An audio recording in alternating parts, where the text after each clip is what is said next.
Assalamualaikum warahmatullahi wabarakatuh. Selamat pagi teman-teman semuanya. Semoga kita selalu dalam keadaan sehat walafiat. Amin. Pada kesempatan kali ini, mari kita bersama-sama belajar tentang tema 1, selamatkan makhluk hidup, subtema 1, tumbuhan sahabatku.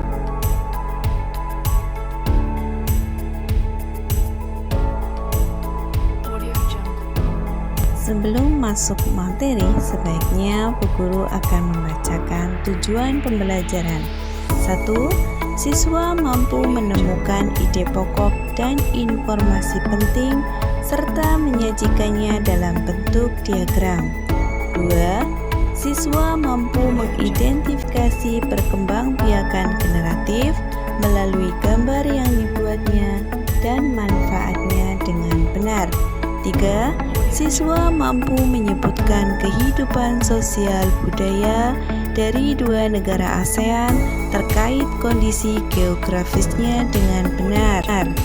4. Siswa mampu membuat laporan tentang perbedaan kehidupan politik dari 2 negara terkait kondisi geografisnya dengan benar melalui diagram Venn. Pembelajaran 1. Bahasa Indonesia. Pengertian teks laporan hasil pengamatan. Apa sih teks laporan itu? Teks laporan adalah teks yang berisi informasi berdasarkan pengamatan yang sudah dilakukan. Lalu, apa saja isinya? Isi laporan hasil pengamatan: 1. Berupa informasi umum, 2. fakta-fakta, dan 3. simpulan. Di dalam teks laporan juga terdapat yang namanya ide pokok.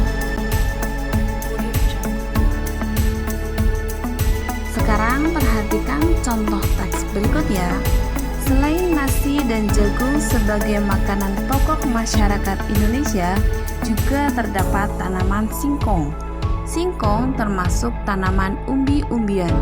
Pada tanaman singkong, bagian yang dijadikan makanan pokok adalah umbi akar. Nah, sekarang coba kalian cari kalimat manakah yang menunjukkan ide pokok paragraf tersebut. Iya, betul sekali. Ide pokok paragraf tersebut adalah singkong sebagai salah satu makanan pokok masyarakat Indonesia.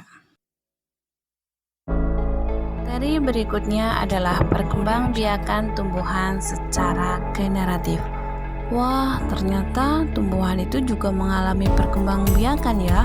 Tentu dong, tumbuhan itu kan makhluk hidup. Nah, sekarang perkembangbiakan generatif itu seperti apa sih? Ya, mari kita bahas bersama-sama.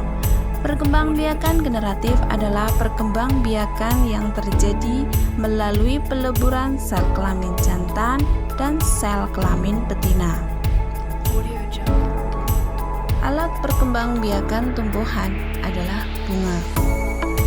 Bunga memiliki benang sari sebagai alat kelamin jantan dan memiliki putik sebagai alat kelamin betina.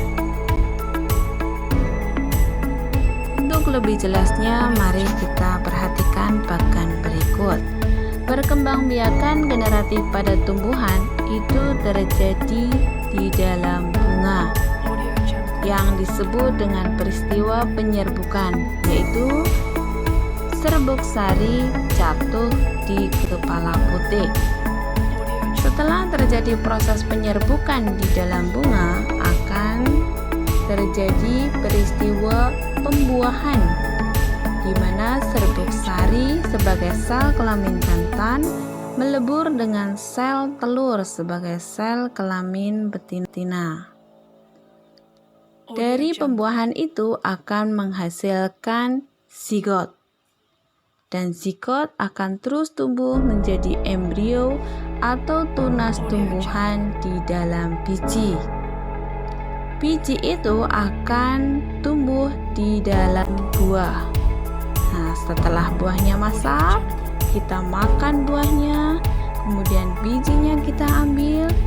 biji itu dapat kembali kita tanam yang nantinya akan menjadi tumbuhan baru.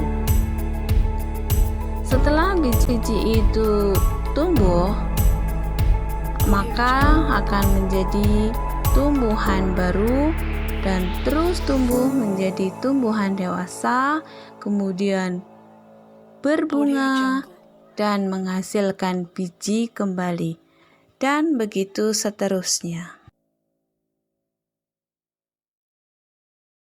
Berikutnya adalah macam-macam penyerbukan.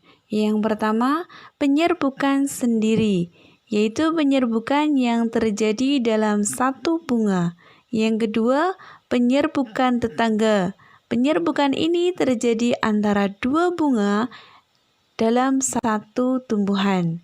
Yang ketiga, penyerbukan silang, yaitu penyerbukan yang terjadi antara dua bunga yang sama namun berbeda tumbuhan. Yang keempat, penyerbukan bastar, yaitu penyerbukan yang terjadi antara dua bunga yang berbeda dan dari tumbuhan yang berbeda varietesnya. Wah, ternyata lebah bisa membantu penyerbukan bunga. Kira-kira ada hewan lain nggak ya yang bisa membantu penyerbukan bunga? Sekarang tugas kalian nih. Coba ya kalian cari hewan apa saja yang bisa membantu penyerbukan bunga.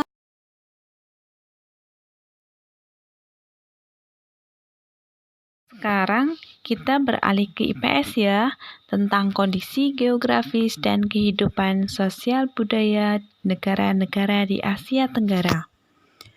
Negara di Asia Tenggara umumnya memiliki kondisi geografis yang sama. Akan tetapi, kesamaan kondisi geografis tersebut tidak menjamin loh kehidupan sosial budayanya juga sama. Kita ambil contoh dua negara yang terdapat di Asia Tenggara. Contohnya Indonesia dan Malaysia. Sekarang kalian cari dan sebutkan persamaan dan perbedaan sosial budaya dari kedua negara tersebut.